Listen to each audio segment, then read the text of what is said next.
So these last few years have been weird for a lot of us. Phrases like government cover-up, you can't trust the official story, or more plainly, they're lying to you, are no longer the domain of those once derided as being kooks, cranks, or conspiracy theorists. Regular people on both sides of the political aisle are now talking this way. Everyone seems to agree these days that the government is lying to us. But where we start to diverge is on the questions of what exactly is the government lying about and why. Answers to that vary wildly, separating the left from the right and those who take an altogether different position.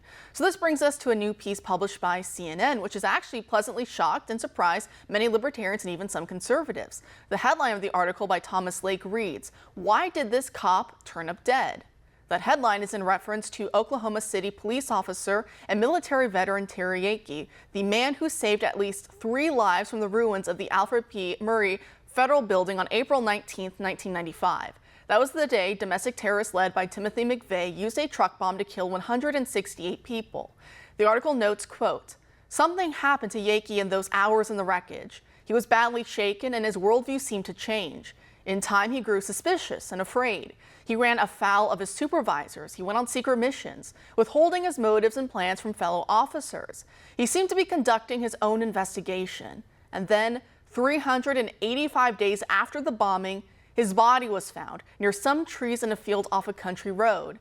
His wrists were cut. His neck was cut. He'd been shot through the head. The authorities said it was suicide. But among those who knew Terry Yeakey, not many believed he had killed himself. In a recent interview, his sister, LaShawn Hargrove, said this, 'I think they murdered Terry because he knew too much,' end quote." Joining us now to discuss is radio host Scott Horton, the director of the Libertarian Institute. Scott, thanks for being here tonight. Thank you so much for having me. Good to be with you. Great. So I know there's a lot here to unpack, but let's start with this. Do you think Officer Yeakey's death was at the very least suspicious? And if so, what do you think it points to? Yes, absolutely, I do. And this story first came to my attention in the late 1990s. I'm not even sure when, honestly, but it's been part of the lore, I should say, I guess, about, the alternative version of what really happened at Oklahoma City for all of this time. Here's this heroic cop who ended up dead. They called it a suicide, and it was clearly not a suicide, or at least there's, severe reason to doubt it, and not just from the condition that the man's body was in, but as detailed in this absolutely excellent piece at CNN, the manner in which the investigation was carried out. He got no autopsy, just sort of a preliminary, take on the condition of the body. And the city of Oklahoma took possession of the body, even though he was found outside of their jurisdiction. And, the whole thing seemed very hush-hush the way they did it at the time. And then, I'm not sure how much, hard information was out then, surely some.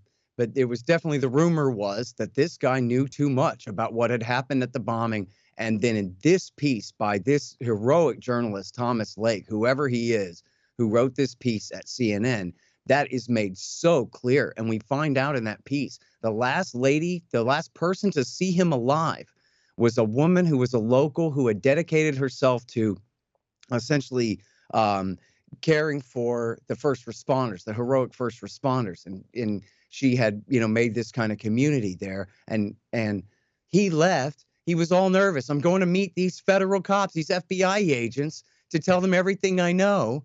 And I don't know if it's the right thing to do or not, but I guess I got to try, and I'll do it that way. And he leaves, and he's never seen again alive. And apparently now, again, forgive me if this was already known. I am only finding this out, or if I ever knew this, I had forgotten it, that he had apparently written a 9-page report about what had happened at the bombing site that was then scrubbed. And then he even had told loved ones that he had been ordered by his superiors to rewrite it, leave it at 1 page, and leave all the good stuff out.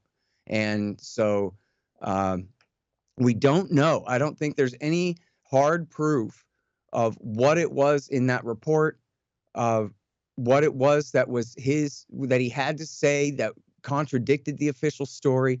There's reason to believe that possibly he had a surveillance tape he was trying to copy, because if you remember the old technology from around then, you get a second VCR and some RCA cables to dub one VCR tape to the other. right? If you don't have a dual deck cassette, thing made for that, for the VHS tape. So he was in the process, apparently, of borrowing his ex-wife's VCR and trying to copy this tape. And I should add that there was no one who knew him at the time who said that he was suicidal or said that he had any reason whatsoever to take his own life. And as long as I'm rambling here, Kara, it's really important about this story. You would think that Hillary Clinton was in charge of this thing for the number of suspicious suicides.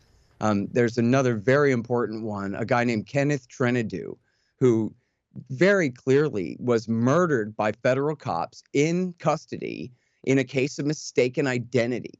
They thought that he was Richard Lee Guthrie, a guy who very likely was John Doe number 2 from the sketch, who the FBI insists to this day never existed. And then Guthrie also ended up dead in prison, they said, of a suicide, which is obviously, the barest of hoaxes. And, at your introduction, you talked about what all they lie about. And this is a huge part of my political education as a high school senior, in fact, when this happened, is it was so obvious from the very beginning that they were lying about what happened. How can you have the biggest manhunt in the world for a John Doe and then turn around and say he never existed at all? And the people who described John Doe 1 perfectly to the sketch artist must have completely hallucinated the existence of his buddy who was with him. And this kind of thing. So from the very beginning, we knew.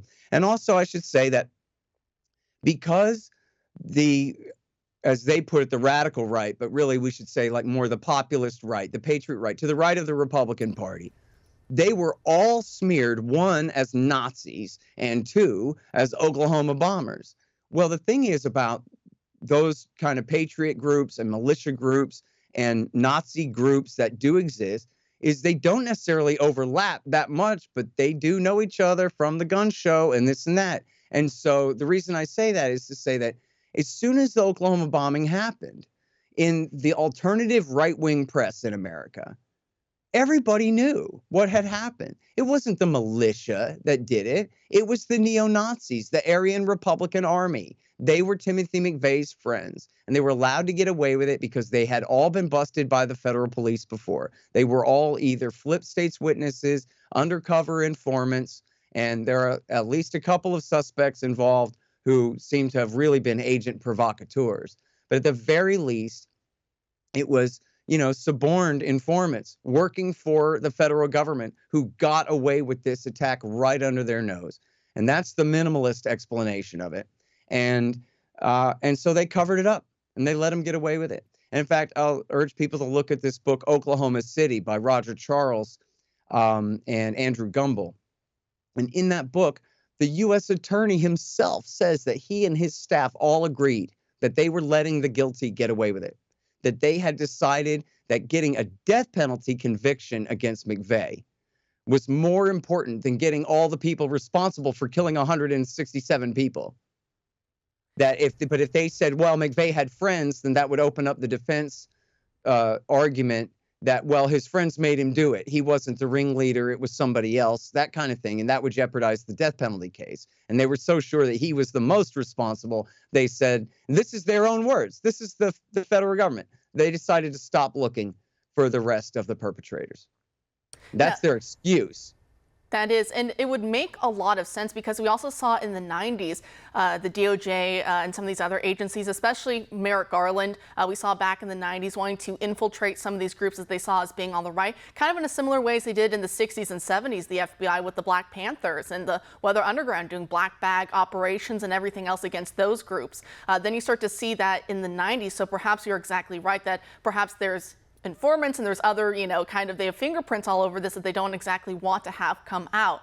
Now, also, it's interesting to point out in this article, as you mentioned, with Yeakey and his body being found, he's all cut up, which doesn't make a whole lot of sense for someone who was just, going to unfortunately take the gun and end his own life. He was making plans for the future. He seemed to, be looking forward to, hesitantly, of course, was kind of concerned about meeting with these supposed federal agents, but was looking forward to getting some of his findings out there to a broader audience. He was in a field that he had, family and friends had always known that he was kind of iffy about. It's near a federal prison. He says a lot of bad stuff goes down out there. It's not a place that he normally would be just all by himself. And then, of course, you have this officer. He's found dead, an unattended death. Family wants an autopsy. And as you said, authorities say, no autopsy. But also we find in this article, it's quite interesting, they have a retired Air Force Brigadier General, Benton Parton, who reviewed the case and gave a statement saying that he didn't think that McVeigh's truck alone would be enough to cause that much damage.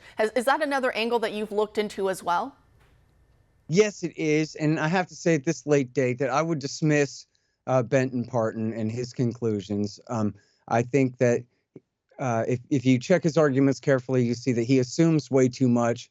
And, the very best journalist on this story was the great J.D. Cash from the McCurtain Gazette in Oklahoma. And he told me that he thought that Parton was essentially a fraud, and that when J.D. had corrected him where the crater was in his measurements, he said, okay, well, whatever. But the math stayed the same, and he just, was sloppy. And it's complicated, but see, if you look at the front of the building, you see this asymmetric pattern of damage where column B3 is destroyed. And the idea was that possibly there was a demolition charge there and maybe some more.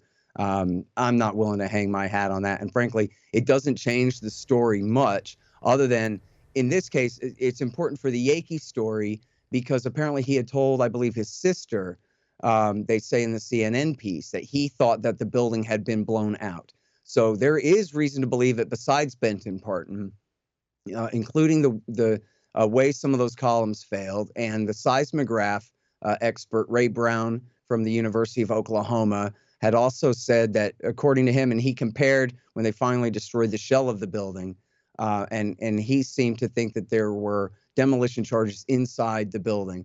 And there was also, and this is very important, and this is an absolute fact, undisputable, that at least 2, I think 3 times that day, they canceled the rescue efforts and called people back because they said they had found undetonated bombs in the building. And I have the audio clips from the news from that day where over and over and over again, the rescuers are called back. And I'm fairly certain I remember that there was one case where a firefighter was called away, and when he returned to the woman that he had been trying to save, she had died in the time that he was gone. Now, J.D. Cash believed that that was a hoax by the ATF, that there were no demolition charges, extra bombs in the building that had found. What had happened was they had contraband in their ATF office in that building that they should not have had, including explosives, ammunition, and even a tow missile that they were using to entrap some poor schlub, I guess, or train some mujahideen or something, I'm not sure, some moderate rebels. And so that they called these hoax bomb scares then in order to cover up and get their contraband out of the building. I would not put it past them. And by the way, it is, I believe, a clearly established fact. The ATF, multiple witnesses said that ATF admitted at the time they were warned on their pagers that morning not to go to work. They knew there was going to be an attack. Instead of heroically racing to save all of the babies in the daycare center and the little old ladies at the Social Security Administration, they stayed away while the building got bombed. And then they showed up later and pretended to be heroes. In fact, one of the guys told this whole fanciful story about how he got stuck in the elevator and it free fell during the bomb, and how he then went to help others and all this. And the local elevator companies, I think both elevator companies in town came and said that he was a liar. I believe the quote was that his story was pure fantasy. They were pretending that they had been in the building at all when they weren't. They left everybody, the people who had not engendered this revenge strike to take the brunt of what had been targeted at them in the first place, evidently. So as you were saying, we have Timothy McVeigh, and then we have, I think, Terry Nichols, an accomplice, and then also Michael Fortier, I'm not quite sure if I'm pronouncing the last name correctly. And then there's this idea of a John Doe who was first reported on, and then it's like, never mind, he never existed. Let's stop looking for this John Doe number 2, who may or may not have been inside the truck. And so kind of going back to what you were saying earlier about what exactly is the cover-up, why we might be seeing a cover up. I was wondering if you could go back through some of those details as well and flesh it out, because, I have to admit, this is something that happened before I was even born. It's something I didn't hear about until I was much older. And even then you kind of hear, this vague idea that it was an anti-government extremist who was upset about, Waco or Ruby Ridge or what have you. And so he was going to take it out against the federal government. But what do you think is the actual narrative, perhaps, of what really went down that day? Mm-hmm. Well, they, first of all, on the John Doe 2, they have a real problem in that even in their official story, Terry Nichols, McVeigh's closest co-conspirator, was hundreds of miles away in Kansas at the time of the attack. And yet every single witness, Kara, 24, 24 solid witnesses, everyone who saw McVeigh in that yellow truck in Oklahoma City that day saw him with somebody else. No exceptions.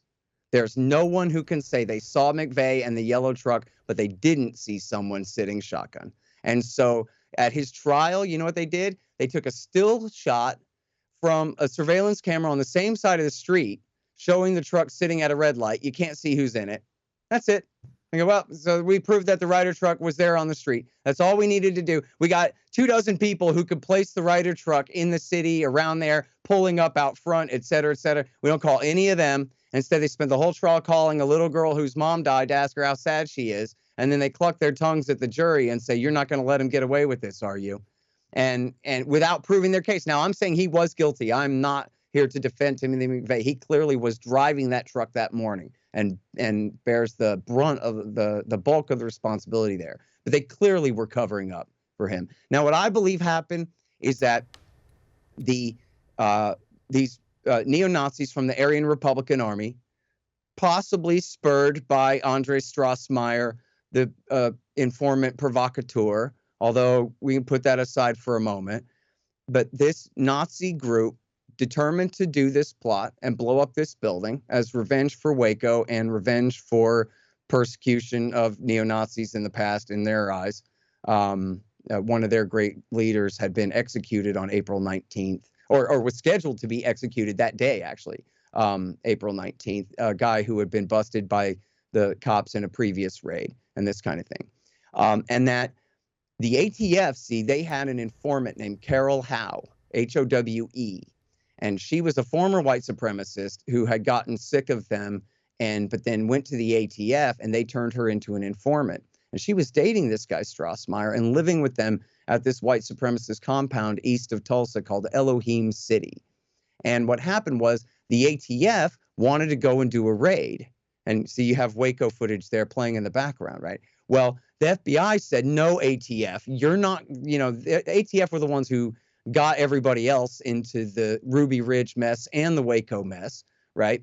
And so they said, no, you're not going to do this. And it was Bob Ricks, who was the spokesman for the FBI during Waco.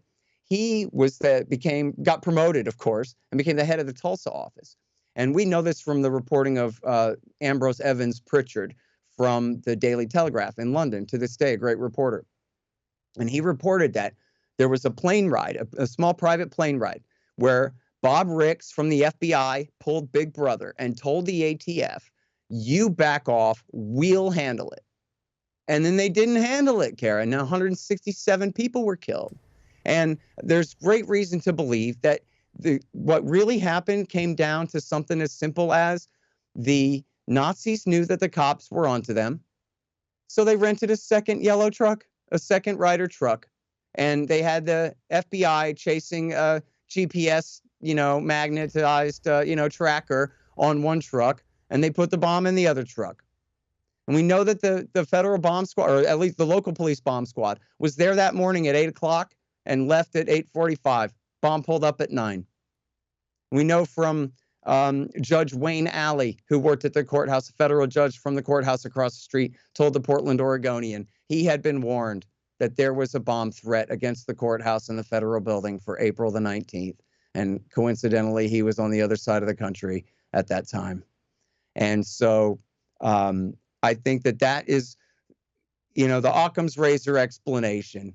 Now, you can go further and say the whole thing was a provocation because they wanted this chaos and to marginalize the Patriot movement and the militia movement, which, after all, was very greatly on the upswing after Waco. I don't believe that they would go so far just for a public relations stunt like that. I think the real answer is the public relations stunt was supposed to be easy. We're going to bust them. We're going to catch them and we'll be heroes. Look at all the Nazis we caught with their evil bomb plot, you know? So Waco was supposed to be easy, just like Iraq and Ukraine were supposed to be easy, right? And instead they're government programs, so that just ends up in this catastrophe. Well, Scott, as always, I really appreciate your analysis. I mean, once I saw this headline and this story, I knew you'd be the man with the answers to explain it all to me. Thank you so much for joining us tonight. Thank you so much for having me. Appreciate it.